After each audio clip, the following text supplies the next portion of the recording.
Hola, ¿cómo están todos ustedes? Hoy voy a empezar una serie en la cual voy específicamente a hablar de cómo entender un estudio científico. Van a ser varias partes. Te voy a dar ejemplos que te van a encantar. Ahora, estamos hablando de lo que se llama el riesgo relativo o el riesgo absoluto, o lo que le llaman en medicina, en inglés, medical claims. Es decir, cuando uno dice, esto hace tal cosa. Y te quiero decir que antes de nosotros comenzar esta clase, yo quiero hacerle a ustedes una pregunta sencilla. ¿Cuántas veces han escuchado frases como estas? Un estudio reciente demostró, este medicamento reduce el riesgo en un 50%, esta vacuna tiene una eficacia del 95%, este suplemento disminuye el riesgo de cáncer. Este alimento reduce el colesterol. Todos los días estamos rodeados de titulares como esto en la televisión, en periódicos, en revistas científicas, en las redes sociales, en conferencias médicas. Incluso lo escuchamos durante una consulta médica. Solamente que hay un solo problemita. La mayoría de las personas nunca aprendió cómo interpretar esos números. Y cuando no entendemos los números, podemos llegar a conclusiones equivocadas. Podemos creer que un tratamiento funciona mejor de lo que realmente demuestra la evidencia o, por lo contrario, podemos rechazar una intervención útil simplemente porque interpretamos incorrectamente un porcentaje. Por eso es que nació esta serie. El objetivo de mi clase no es convencerlos a ustedes de usar o dejar de usar un medicamento. No es de convencerlos de aceptar o rechazar una vacuna. No es convencerlo de consumir o evitar un suplemento. Mi objetivo es mucho más importante. Yo quiero enseñarle a ustedes a pensar como científicos. Quiero que ustedes sepan cómo leer la evidencia antes de aceptar una conclusión. Porque en medicina basada en evidencia, el pensamiento crítico es tan importante como el conocimiento. Durante esta primera parte vamos a aprender a interpretar los números que aparecen en estudios científicos. Van a comprender la diferencia entre el riesgo absoluto y el riesgo relativo. Aprenderemos qué significa la reducción absoluta del riesgo y la reducción relativa del riesgo. Vamos a descubrir por qué los porcentajes o dos porcentajes pueden decir o provenir exactamente del mismo estudio y matemáticamente estar correcto y ser diferentes. Yo te daré las herramientas para que tú puedas entender el impacto clínico que hay al tú poder entender un estudio. Pero sobre todo, aprenderemos a hacer las preguntas correctas antes de aceptar una afirmación científica. Porque una persona con alfabetización científica no va a preguntar solamente cuál fue el resultado. Porque, primero, ¿cómo obtuvieron ese resultado? Y esa es precisamente la diferencia entre memorizar ciencia y comprender la ciencia. Los invito a que me acompañen en esta primera serie de cómo leer evidencias, How to Read Science, donde comenzaremos desarrollando una habilidad que utilizarán durante toda su carrera profesional y también en su vida diaria. Porque recordar un porcentaje es fácil, interpretarlo correctamente es lo que distingue a un profesional de la salud formado en medicina avanzada en evidencia. Y ahora vamos a comenzar. Y voy a empezar dándole un saludo para Fernando, para todos mis pacientes que muchas veces dicen, no me puse la vacuna porque esto es malo. Escuché en la radio, en la televisión, por el doctor tal, que esto es malo. No. Vamos a ver lo que dice de verdad la ciencia, que ustedes todos van a poder comprender. Un saludo con mucho cariño para el doctor Víctor Calderón, que es mi amigo, que lo quiero y lo aprecio, y a mi mentor, el doctor Radic. Y especialmente a la doctora Iridania de mi universidad, en la que se tocó, en la que se habló de bioestadística, y al licenciado Toyos también, y a la doctora Mary Casó. Espero que les guste a todos ustedes. Ok, ahora vamos a hablar de algo específico, de los estudios, los tipos de estudios científicos. Yo sé que tengo muchos de mis pacientes, Fernando es uno de ellos, que esto es dedicado para ti, y también para Adam. Adam, this is also for you. In this slide, I'm going to explain the types of scientific studies that you should know or that you should understand so that when there is any news on anything that someone or something or some company or some doctors or some scientific, anyone that suggests, that make a claim or that says anything, all of this have to play a role in order for you to really understand what they are trying to say.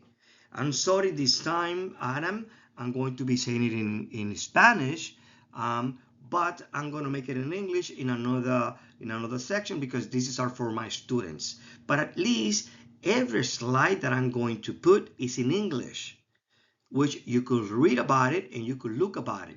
Just remember the title and the subtitle. All right? Thank you. So, Fernando, esto una vez, no tan solo para ti, esto va para mis estudiantes, pero por esto es que yo quiero que ustedes entiendan que cuando se está hablando de que alguien descubrió, de que alguien investigó, de que alguien dijo tal cosa, de que dijo tal doctor, tal científico, antes de que tú puedas de verdad llegar a una conclusión de lo que ellos están diciendo, tú deberías observar y conocer esto que estoy hablando. Ahora, esta imagen en realidad funciona como el puente entre la primera y la segunda parte de la serie que voy a hacer en esta bioestadística, en este tipo de estudio, para que todos mis estudiantes de medicina y de enfermería puedan entender esos estudios y esas conclusiones que se dicen ser, que son verdaderas o no. Ahora, en la primera parte aprendimos, o mejor dicho, en la primera parte, en la introducción, yo les dije lo que yo quería hacer. Pero en esta parte vamos a aprender a leer los números. Vamos a aprender a qué significa el riesgo absoluto, el riesgo relativo, la reducción absoluta del riesgo, la reducción relativa del riesgo y el número de pacientes necesario para tratar. Fíjate lo que te estoy diciendo, que antes de nosotros dar una conclusión, debemos aprender el riesgo absoluto, el riesgo relativo. Para eso hay fórmulas y lo voy a enseñar. La reducción absoluta de riesgo, la reducción relativa del riesgo y el número necesario de pacientes o de personas para tratar. Ahora, en el paso siguiente, lo que vamos es aprender a identificar qué tipo de estudio se producen esos números, todo lo que yo había hablado. En otras palabras, todos estos estudios hay que hacerlo obligatoriamente para uno poder tener una conclusión lo más certero científico posible. ¿Por qué? Bueno, ¿por qué hay que hacer esto? Bueno, porque una fórmula puede estar bien calculada, pero si el estudio fue mal diseñado, si la población no fue adecuada o si la pregunta, en otras palabras, cuando vamos a hacer un estudio científico siempre se origina con una pregunta. Ahora, si la pregunta científica no corresponde con la conclusión, la interpretación puede ser incorrecta. Por eso, yo creo que el mensaje principal de esta imagen que estamos viendo aquí, lo voy a decir en inglés: know the study before believing the conclusion. Aquí lo que quiero decir es que antes de aceptar cualquier afirmación, debemos conocer la estructura del estudio. Y vamos a empezar con la primera columna, los estudios preclínicos. And you see here, preclinical study. We're going to go by column, okay? From here, then here, then here, then here, okay? So follow me. Sigue conmigo, okay? Now, en la primera columna aparecen los estudios preclínicos. Aquí encontramos estudios in vitro, cultivos celulares, estudios en animales y estudios ex vivo. Estos diseños son fundamentales para explorar mecanismos biológicos, toxicidad, interacción molecular y posibles efectos antes de estudiar una intervención en nosotros, en los seres humanos. Pero debemos recordar algo esencial. Un resultado en una célula, en un tejido o en un animal no demuestran automáticamente el mismo resultado en una persona. Es decir, yo cojo un pedacito de célula tuyo, le hago un estudio, me da algo positivo o me da algo negativo. Eso no dice que eso va a ser lo mismo en tu cuerpo. Es simplemente un paso. Una de las cosas que tenemos que hacer. Ahora, estos estudios generan conocimiento y ayudan a formular hipótesis, pero generalmente no son suficientes para establecer una eficacia clínica a nivel de humanos. Ahora vamos a hablar de los estudios descriptivos. Now we're going to talk about the descriptive studies. All right? So, cuando hablamos del descriptive studies, de los estudios descriptivos, más abajo, aquí aparecen los estudios descriptivos, como tú ves en la columna en color naranja. So, aquí encontramos reporte de caso, series de casos, estudios transversales y estudios ecológicos. Te pregunto antes de yo seguir, ¿tú imaginabas esto? Cuando alguien dice, se dice, apareció, tenemos un estudio, algo se demostró, ¿le han dado esta información a ustedes? Bueno, estos diseños describen lo que se observó, puede identificar fenómenos nuevos, señales de seguridad, enfermedades raras o patrones inesperados. Pero describir una observación no significa demostrar su causa. Un reporte de caso puede ser muy importante para iniciar una investigación, pero no permite generalizar automáticamente el resultado a toda la población. Ahora vamos a hablar de la próxima columna que está en color verde, Observational Analytical Studies. En esta columna central aparecen los estudios observacionales analíticos, los cuales incluyen estudios de casos y controles, cohortes, prospectivas y retrospectivas, estudios anidados, estudios cruzados, series de tiempo, estudios longitudinales y estudios de panel. Estos diseños comparan exposiciones y resultados sin que el investigador asigne necesariamente la intervención. Son esenciales para nosotros poder estudiar enfermedades, los factores de riesgo y resultados en poblaciones reales. Sin embargo, puede verse afectado por muchas o varias variables de confusión y sesgos. ¿Qué quiero decir? Bueno, por ejemplo, por eso se pueden identificar asociaciones muy importantes, pero no siempre pueden demostrar causalidad por sí solo. Es decir, porque haya una asociación no significa que esa fue la causa. Ahora tenemos los experimental studies. Now we are going with experimental studies on the third column. Luego, encontramos los estudios experimentales. Aquí aparecen los ensayos clínicos aleatorizados, los estudios controlados no aleatorizados, los diseños, ¿ok?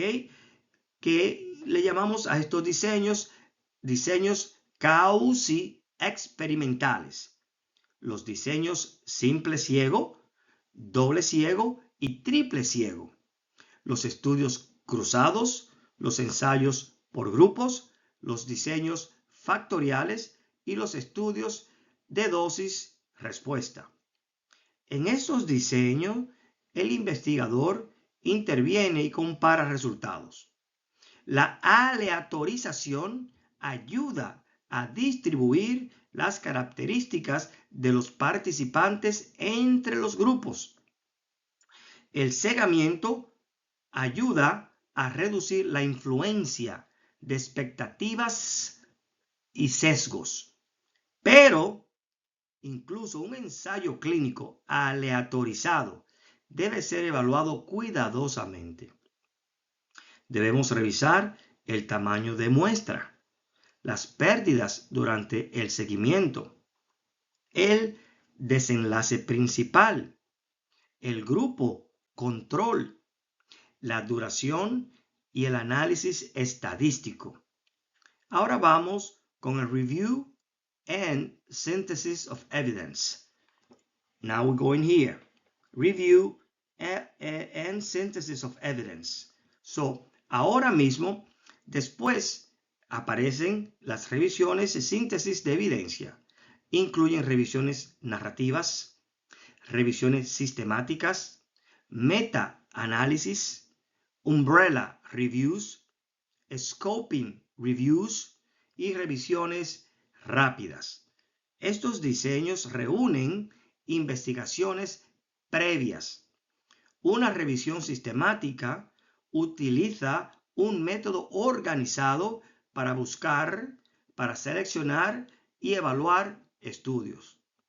Un meta-análisis, que yo sé que muchos de ustedes han escuchado, un estudio meta-analítico o meta-análisis, lo que hace es que él puede combinar estadísticamente los resultados de varios estudios compatibles. Sin embargo, un meta-análisis no es automáticamente una verdad absoluta. Su calidad depende de la calidad de los estudios incluidos. Si los estudios incluidos tienen alto riesgo de sesgo, el resultado combinado también puede ser poco confiable. Ahora, Other Important Studies Design. Other Important Studies Design. También observamos estudios de precisión diagnóstica, estudios pronósticos, prevalencia, incidencia, no inferioridad, equivalencia y farmacovigilancia. Cada uno corresponde una pregunta diferente.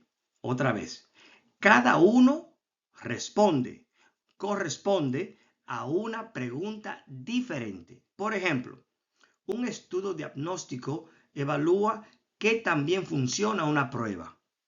Un estudio pronóstico intenta predecir la evolución de una enfermedad. La farmacovigilancia estudia la seguridad de medicamentos y vacunas cuando ya se utilizan en poblaciones mucho más grandes. Esto nos recuerda que la investigación continúa después de la autorización de un producto. ¿Me están escuchando? Después que se autorizó el producto, todavía tenemos que tener más estudio. Y ahora, ¿dónde viene lo que nosotros conocemos como el placebo effect, el efecto placebo? Que en el centro inferior aparece el efecto placebo. El efecto placebo no es un tipo de estudio, es una respuesta que puede ocurrir por las expectativas, el contexto, la atención recibida o la percepción de estar recibiendo una intervención.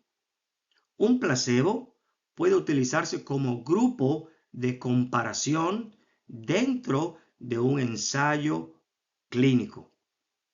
Esto nos ayuda a separar el efecto específico del tratamiento de otros factores.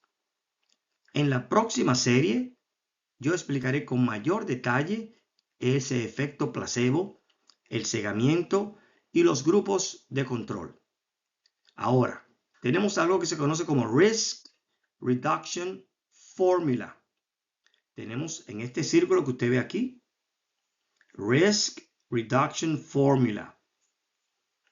Este círculo aparece en varias fórmulas que ya vamos a estudiar, como es el Relative Risk, Absolute Risk Reduction, Relative Risk Reduction, Number Needed to Treat.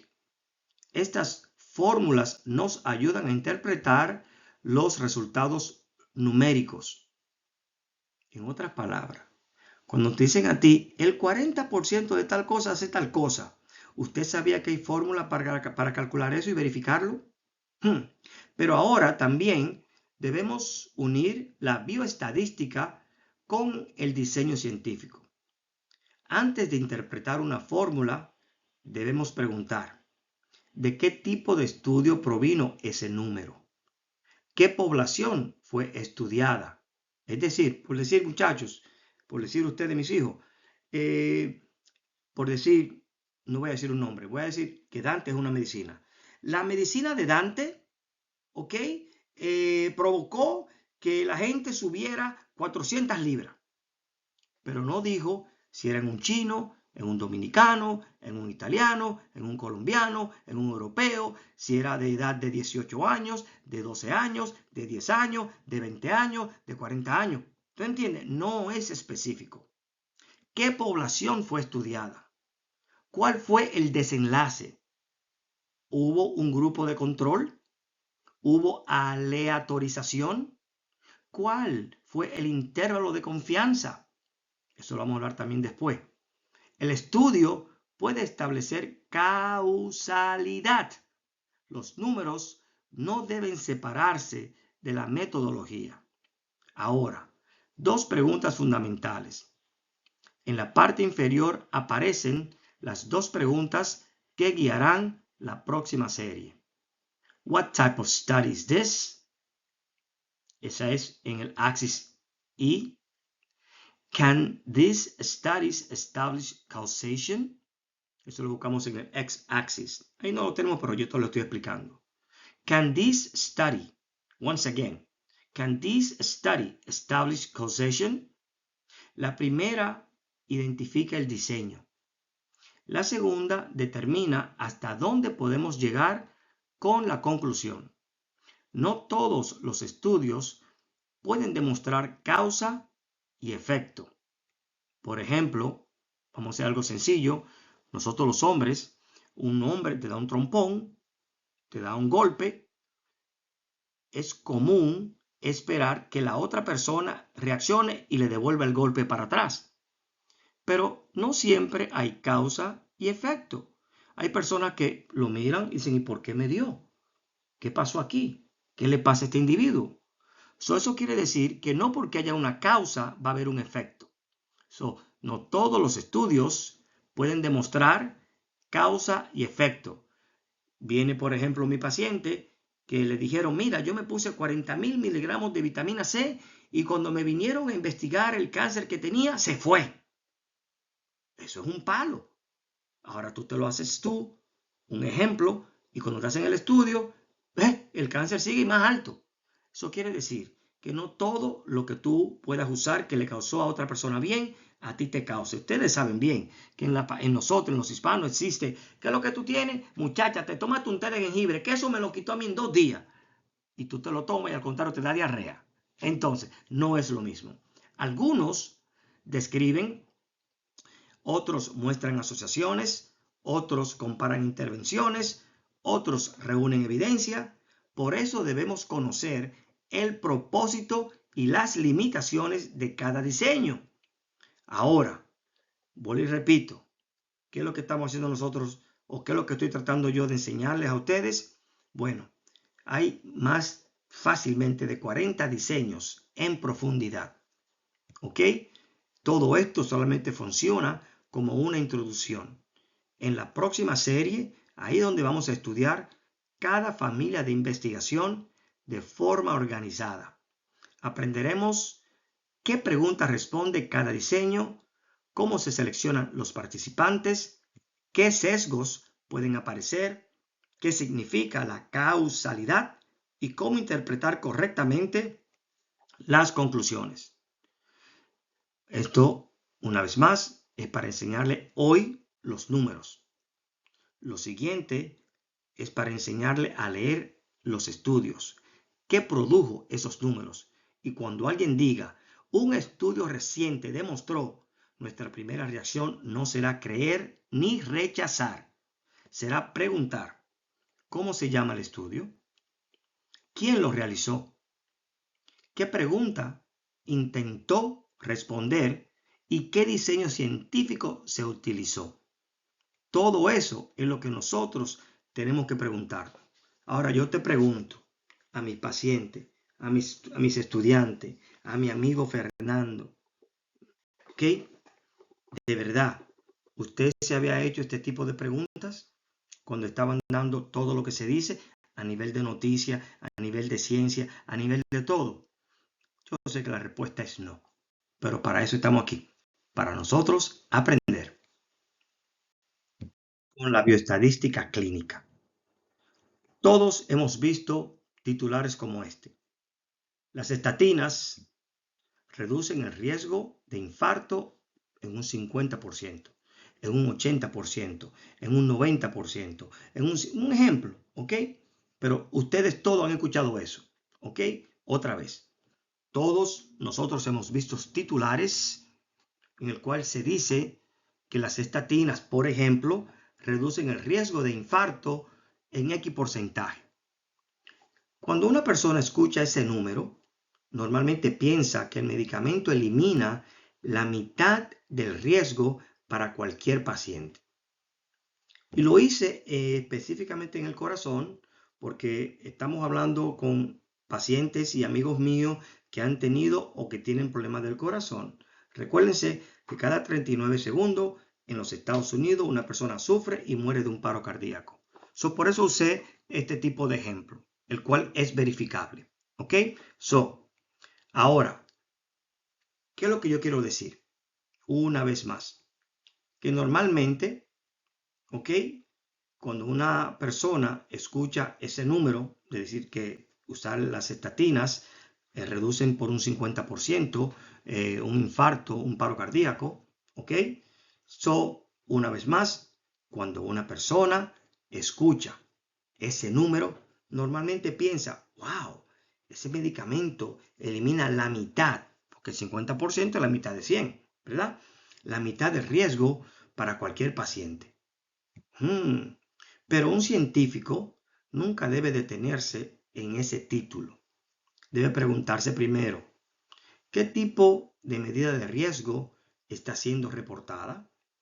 ¿Por qué un mismo estudio puede reportar varios tipos de medidas epidemiológicas y todas son matemáticamente correctas, pero cada una responde una pregunta diferente? Por ejemplo, en el cuadro 1, en el cual the headline you may see. Aquí observamos exactamente el tipo de información que aparece en comerciales, en periódicos, en las redes sociales o incluso en artículos científicos.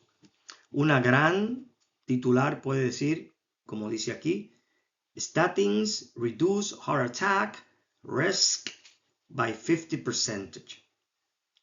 Ese porcentaje llama inmediatamente la atención de todos nosotros, pero todavía no sabemos qué representa. No sabemos si corresponde al riesgo relativo, no sabemos si corresponde a la reducción relativa del riesgo, no sabemos cuál era el riesgo inicial y tampoco sabemos cuál fue la población estudiada. Por eso, el porcentaje por sí solo nunca debe interpretarse aislado. Vámonos al cuadro 2. The importance of context. la palabra más importante de esto: contexto. Los números nunca deben interpretarse fuera del contexto. Para comprender un estudio necesitamos conocer, número 1, ¿cuál era el riesgo basal? ¿Cuántas personas participaron? ¿Cuánto tiempo duró el seguimiento? ¿Cuál fue el desenlace principal?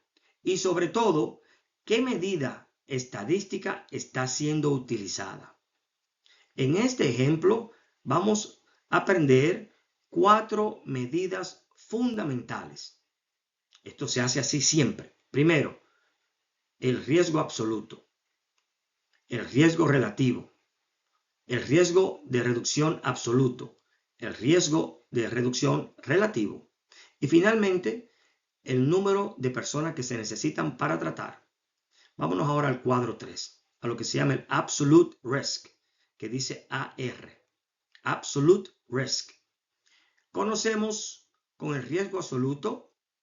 El riesgo absoluto representa la probabilidad de que ocurra un evento dentro de un grupo específico. Su fórmula es muy sencilla. Número de personas que presentaron el evento, eso se divide o es dividido entre el número total de personas observadas. En este ejemplo, sin estatina, 20 de cada 1000 personas sufrieron un infarto. Eso corresponde a un riesgo absoluto de un 2%.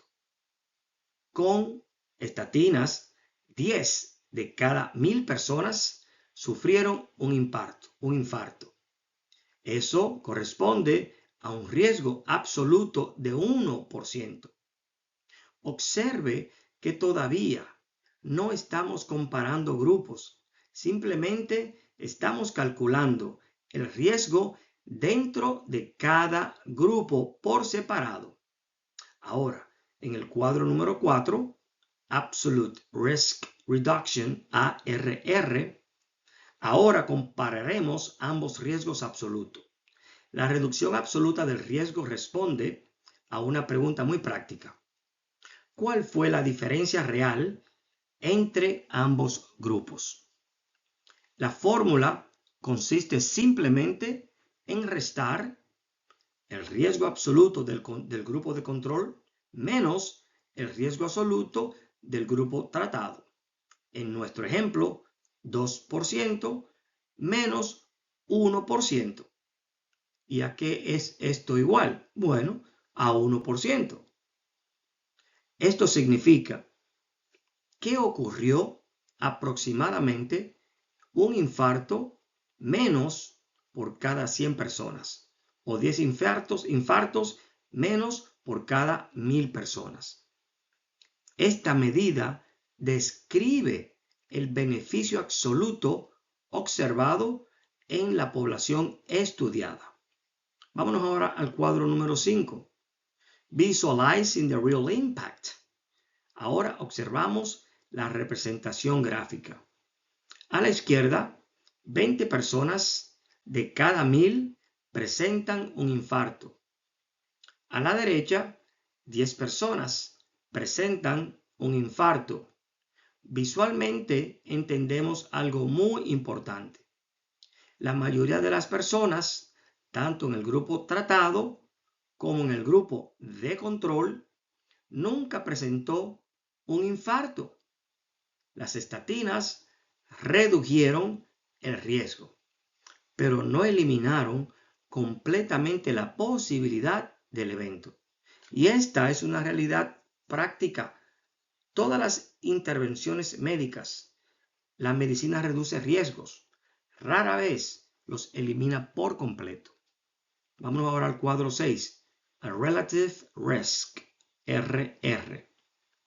Recuérdate, dale pausa, mira bien la gráfica y en lo que te estoy hablando, vuelve y le das para atrás para que la puedas entender un poquito mejor. Así siempre uno hace. Now, el riesgo relativo no es una diferencia, es una razón.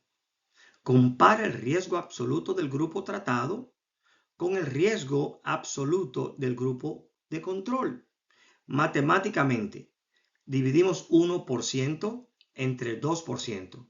El resultado es 0.5. Eso significa que el riesgo observado en el grupo tratado fue aproximadamente la mitad del riesgo observado en el grupo de control. Observe que aquí todavía no estamos hablando de reducción. Estamos hablando de una comparación entre dos probabilidades. Vámonos ahora con el cuadro número 7. Relative Risk Reduction, RRR. Ahora sí llegamos al famoso 50%. La reducción relativa del riesgo expresa cuánto disminuyó el riesgo en relación con el riesgo original del grupo control.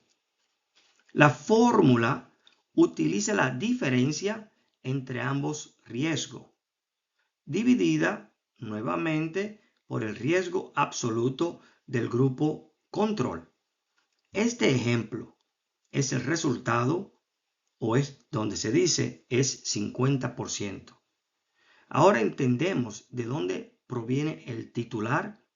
El 50% no fue inventado, proviene directamente de un cálculo bioestadístico correcto, pero también debemos comprender que este número describe una reducción proporcional, no es un número real de eventos evitados. Por eso, siempre debemos interpretar lo que es el RRR junto a ARR. ¿Ok? Vámonos con el cuadro número 8. Number needed to treat, NNT. Número 8, estamos en el 7 aquí, right que sí. Ahora vamos a hablar del número 8. Entonces, cuando vamos a hablar del número 8, ¿a qué yo me refiero? ¿A qué yo estoy específicamente hablando? Específicamente. Bueno, que nosotros podemos decir que ya llegamos al número necesario para tratar a un paciente. Esta medida responde una pregunta muy clínica. ¿Cuántas personas deben recibir el tratamiento para prevenir un evento adicional? La fórmula es el inverso de la reducción absoluta del riesgo expresada como proporción decimal. En este ejemplo, el NNT, el número a tratar, míralo aquí, NNT, el número a tratar, ¿ok? Es aproximadamente 100. Esto significa que, bajo las condiciones específicas de este ejemplo, aproximadamente 100 personas necesitarían recibir tratamiento para prevenir un infarto adicional durante el periodo del siguiente estudio. El NNT siempre depende del riesgo absoluto. Por eso cambia entre poblaciones de bajo riesgo y poblaciones de alto riesgo. Cuando estamos hablando ahora, el punto que yo quiero que tú tengas, es aquí donde creo que este slide que vamos aquí te va a dar la idea. Cuando escuchemos un porcentaje grande, no debemos impresionarnos inmediatamente. Debemos hacer preguntas. ¿Ese porcentaje corresponde al riesgo relativo? ¿Corresponde a la reducción relativa del riesgo? ¿O corresponde a la reducción absoluta del riesgo? ¿Cuál era el riesgo basal? ¿Cuántas personas realmente se beneficiaron? ¿Durante cuánto tiempo fueron seguidas? Y sobre todo, ¿qué tipo de estudio produjo esos resultados? Entonces, lo que estamos hablando de un estudio real, o que viene del estudio real en la parte inferior, aquí observamos que estos conceptos no son solamente teoría, son exactamente las medidas que encontramos en grandes ensayos clínicos y estudios publicados en revistas científicas. Los investigadores utilizan estas medidas para interpretar los beneficios, para comparar los tratamientos y estimar el impacto clínico real de una intervención. Por eso, Aprender a interpretar estas medidas es una habilidad esencial para cualquier profesional de la salud. Conclusión. La medicina basada en evidencia no consiste únicamente en memorizar porcentajes. Consiste en comprender cómo fueron obtenidos esos números. Un titular puede decir, reduce el riesgo en un 50%, pero un lector con alfabetización científica hará inmediatamente varias preguntas. ¿Cuál era el riesgo absoluto? ¿Cuál fue la reducción absoluta del riesgo? ¿Cuál fue el riesgo relativo? ¿Cuál fue la reducción relativa del riesgo? ¿Cuál fue el número necesario para tratar? ¿Y qué tipo de estudio produjo estos resultados? Porque solamente cuando respondemos todas esas preguntas podemos interpretar correctamente el verdadero impacto clínico de un tratamiento. Y esa es precisamente la esencia de la medicina basada en evidencia. Entonces, ¿qué te quiere decir esto, Fernando, mis estudiantes, mis amigos, mis colegas? Que antes de nosotros decir que ese estudio dijo tal cosa, tenemos que hacernos esas preguntas. ¿Para qué?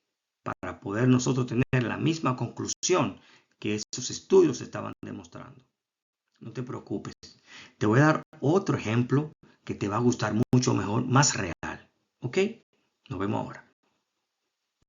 Ahora, mira, le voy a dar a ustedes un ejemplo de un maestro que tuve, un profesor. Digo que un maestro que tuve porque lo escuché en una de sus clases. ¿Ok? El doctor Robert Short. ¿Ok? Por ejemplo, ustedes han escuchado que algo fácilmente, lo que hablamos ahorita, por decir, muchas veces frases como este tratamiento reduce el riesgo un 90% de tal cosa. Esta vacuna reduce el riesgo un 95% por tal cosa. Este medicamento disminuye el riesgo en 50%. Tú sabes, todo lo que hemos escuchado. ¿Ok? Pero antes de aceptar cualquier porcentaje, una vez más, debemos hacernos una pregunta muy sencilla. ¿Ese porcentaje corresponde a una reducción relativa de riesgo o a una reducción absoluta de riesgo? Aunque ambas medidas utilizan exactamente los mismos datos, no significa lo mismo. Te voy a dar un ejemplo que te va a encantar. Tú vas a ver. Míralo, ve mirándolo por ahí todavía. Si tú miras el primer cuadro, es un ejemplo como un avión en un estado de emergencia. Imaginémonos un escenario completamente hipotético, ¿eh? Esto es creado únicamente con fines educativos. Yo sé que este país está lleno de locos, para que un tigre no venga a tirarse, porque el profesor Landes dijo tal cosa. No. Esto es una idea para que ustedes puedan entender eso de lo que se llama relative versus absolute risk reduction. El riesgo. Now, un avión presenta una emergencia. 100 pasajeros deben saltar. El grupo A salta sin paracaídas y 10 sobreviven, 90 fallecen. Míralo aquí aquí, como está el cuadro aquí. Ahora vamos a ver el grupo B. Los 100 pasajeros saltan, pero estos saltan utilizando paracaídas. 95 sobreviven y 5 fallecen. Este ejemplo no representa un estudio clínico, es simplemente una analogía para comprender cómo funcionan las medidas de riesgos utilizadas en la bioestadística. Lo primero que debemos notar es algo muy importante. Incluso utilizando paracaídas, el riesgo no desapareció completamente. Todavía ocurrieron, ¿cuántas muertes? Ting, tum, ting, tum. 5 muertes. ¿Ok? So, una vez más, todavía ese concepto, el cual es fundamental en medicina, la mayoría de las intervenciones no eliminan completamente el riesgo, lo reducen. Ahora vamos para el segundo cuadro. Absolute Risk, AR. ¿Ok? Absolute Risk, AR. Ok. Comencemos calculando el riesgo absoluto. El riesgo absoluto representa la probabilidad de que ocurra un evento dentro de un grupo específico. En este ejemplo, el evento estudiado es la muerte. En el grupo A, 90 personas fallecieron de un total de 100. Por lo tanto, el riesgo absoluto de muerte fue del 90%. En el grupo B, 5 personas fallecieron de un total de 100. El riesgo absoluto fue ¿cuál? 5%. Observe que todavía no estamos comparando grupos. Simplemente estamos describiendo qué ocurrió dentro de cada uno. Ahora, el tercer cuadro, donde tenemos las fórmulas, ¿ok? El Absolute Risk Reduction. Aquí es donde ahora vamos a nosotros a empezar a comparar ambos riesgos absolutos. La reducción absoluta del riesgo responde una pregunta, pero súper sencilla. ¿Cuántas muertes menos ocurrieron gracias a la intervención? La fórmula que ustedes ven aquí consiste simplemente en restar ambos riesgos absolutos, el cual 90% menos 5%. Eso es igual a un 85 puntos porcentuales. Ese número que ustedes están viendo aquí representa la diferencia real entre ambos grupos. Por eso recibe el nombre de reducción absoluta del riesgo. Esta medida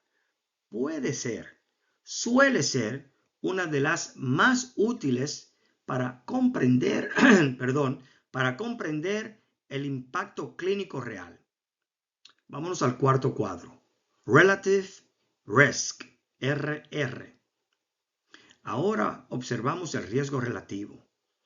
Este no es una diferencia, es una razón entre dos probabilidades. Aquí dividimos el riesgo absoluto del grupo con paracaídas entre el riesgo absoluto del grupo sin paracaídas. 5% lo dividimos entre 90% y esto es aproximadamente 0.056, como ustedes lo están viendo aquí. Esto significa que el riesgo observado en el grupo con paracaídas fue solamente pequeña, una pequeña fracción del riesgo observado en el grupo sin paracaídas. Ustedes están mirando cómo estos números empiezan a hacer un poquito como de wow.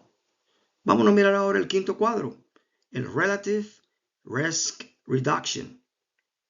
Ahora es donde llegamos al porcentaje que normalmente aparece en los títulos. La reducción relativa del riesgo compara cuánto disminuyó el riesgo en la relación con el riesgo inicial. La fórmula toma la diferencia entre ambos riesgos absolutos. Mírenlo aquí el cuadro. Y la divide nuevamente entre el riesgo absoluto del grupo control.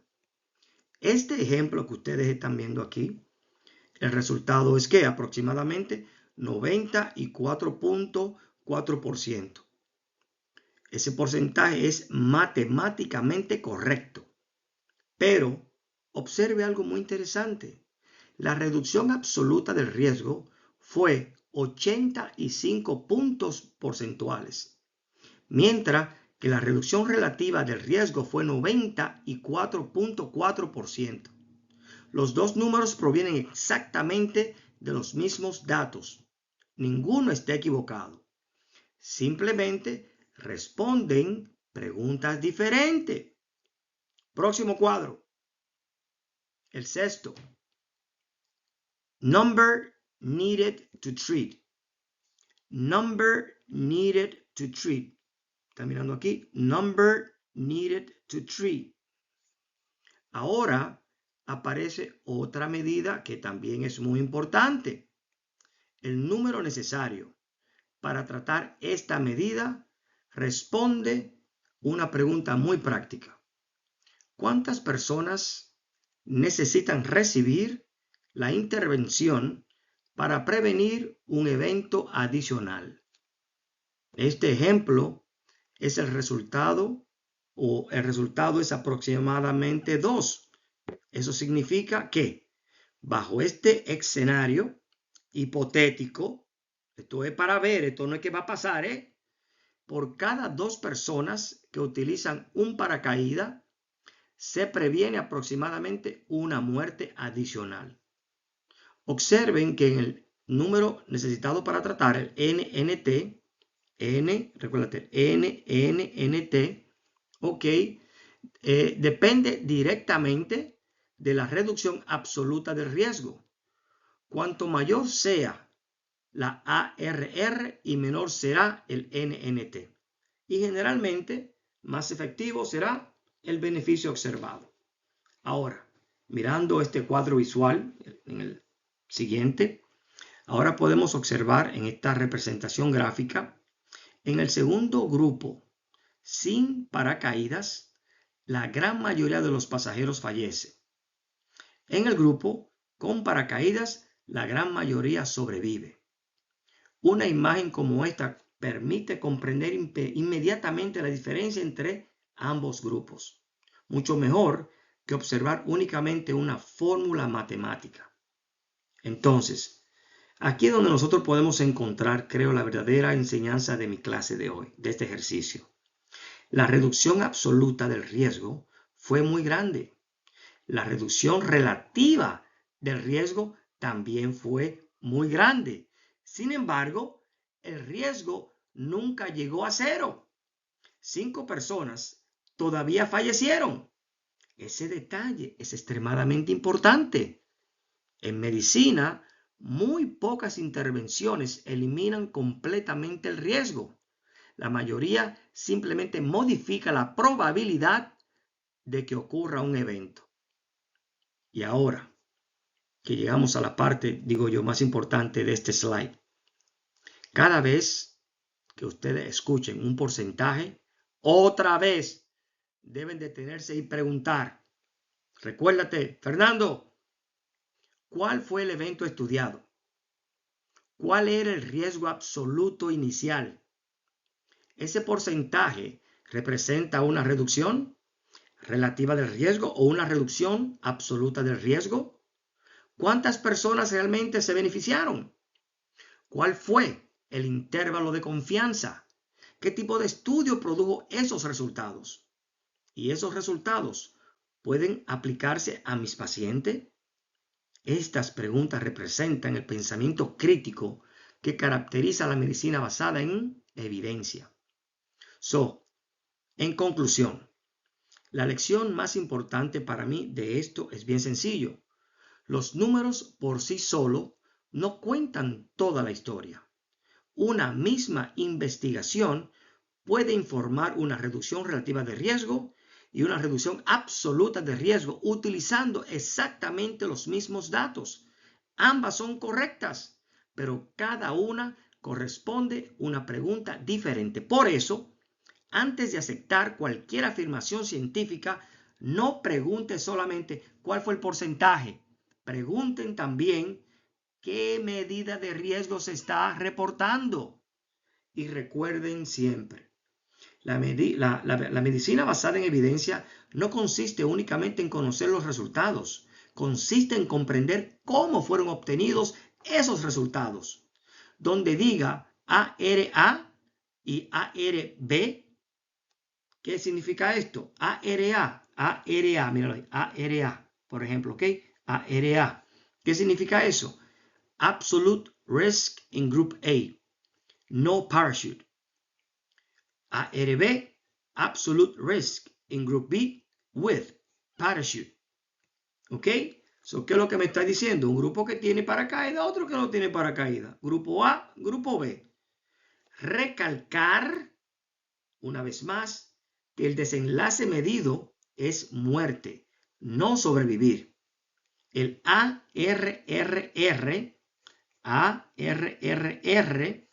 ¿ok? A decir un 85% de punto.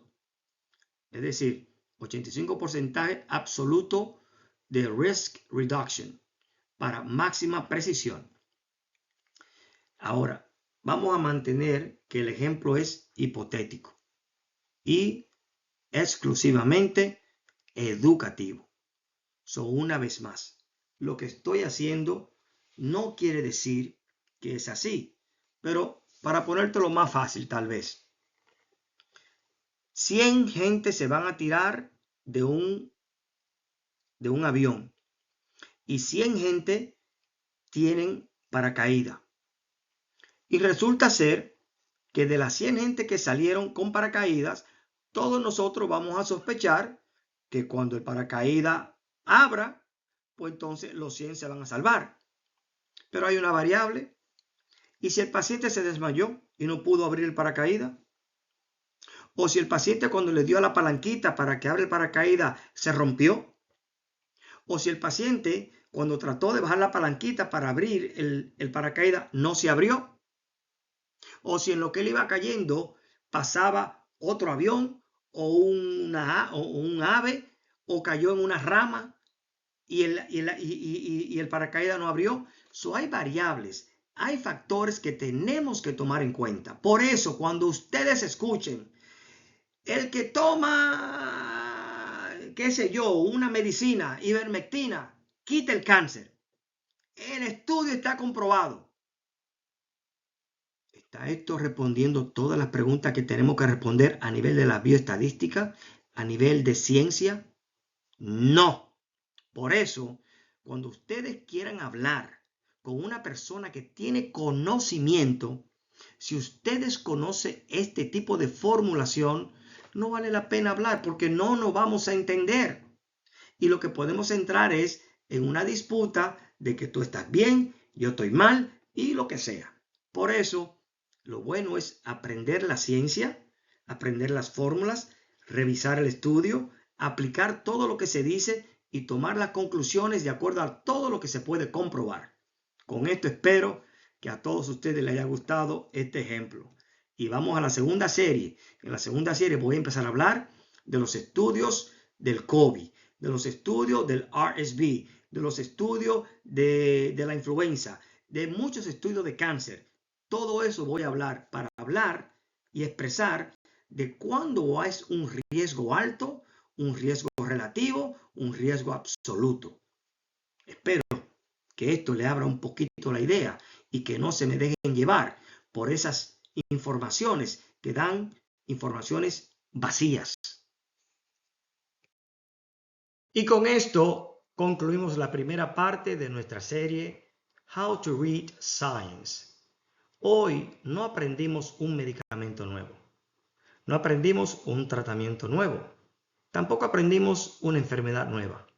Aprendimos algo más, mucho más importante, cómo pensar cuando alguien nos presenta un número.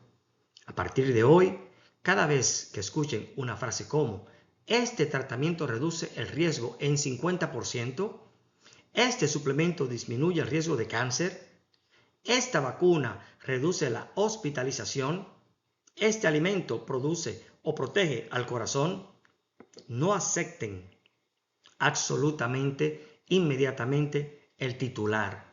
Tampoco lo rechacen inmediatamente. Tenemos que aprender sobre él. Primero vamos a hacer las preguntas que ya hablamos. ¿Por qué? Esa es precisamente la esencia del pensamiento científico.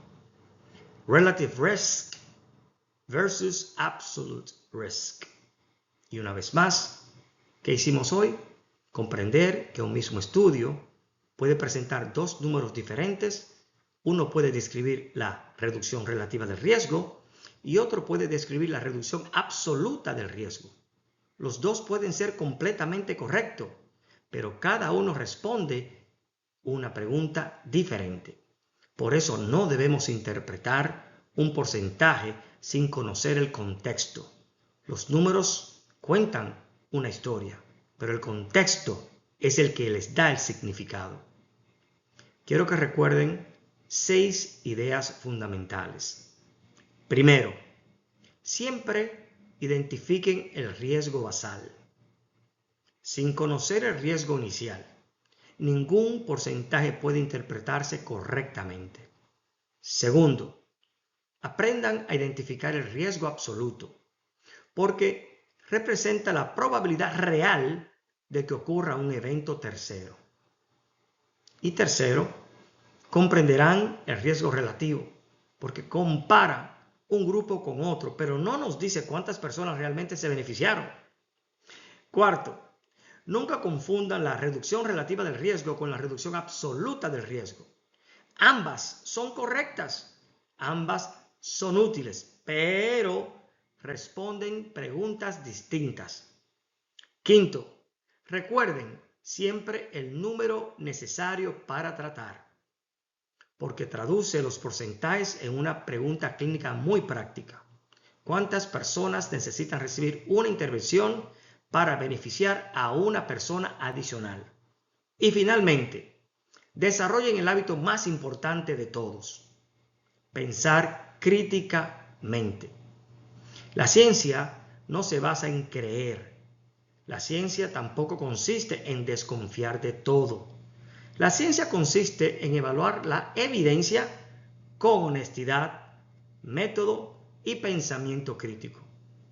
Una persona verdaderamente científica no cambia de opinión porque alguien hable más fuerte. Cambia de opinión cuando la evidencia de alta calidad lo justifica. Y ese es el fundamento de la medicina basada en evidencia. Y para mis estudiantes y mis colegas, como futuros profesionales de la salud, ustedes van a tener la responsabilidad de interpretar estudios científicos, explicar los riesgos a sus pacientes y ayudarles a tomar decisiones informadas. No basta con repetir porcentajes, debemos comprender de dónde provienen esos números, porque detrás de cada porcentaje existe una población, un diseño de estudio, una metodología, unas limitaciones y una historia científica completa. Gracias por acompañarme en esta primera parte de la serie How to Read Science. En la segunda parte aprenderemos algo igualmente importante.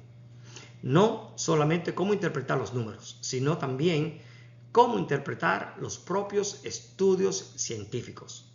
Exploraremos las diferentes diseños de investigación que tenemos, la jerarquía de la investigación, sus fortalezas, sus limitaciones y cómo distinguir entre asociación y casualidad. Hasta entonces, sigan haciendo preguntas, sigan investigando, sigan aprendiendo, porque un profesional que sabe hacer las preguntas correctas siempre estará a un paso más cerca de comprender la verdad científica. Nos vemos en la próxima clase. Que Dios me los cuide.